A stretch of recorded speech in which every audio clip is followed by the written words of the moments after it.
पेंडल पॉवरकडून स्वतंत्र दिवस cycling challenge या राष्ट्रीय स्पर्धेत भारतासह अनेक देशांमधून या स्पर्धेत सायकलपटू सहभागी झाले होते। सदर स्पर्धेत नेरळ येथील बाल सायकलपटू हिरेन हिळसळके 50 किलोमीटर सायकलिंग करण्याचा चॅलेंज स्वीकारला होता। दिनांक 15 ऑगस्ट ते 18 ऑगस्ट दरम्यान या स्पर्धेमध्ये सहभाग घेण्याचा कालावधी होता। त्यामुळे रविवारी 18 ऑगस्ट रोजी हिरेनने या स्पर्धेत सहभाग घेतला।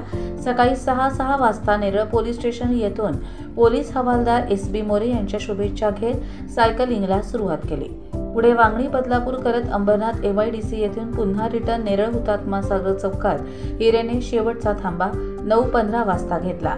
एकूण 51.24 किलोमीटर सायकलिंग हिरेनने 3 तास 12 मिनिटात भारताचा तिरंगा फडकवत सायकलवर फळक ठेवत आगळावेगळा संदेश देत पूर्ण केली।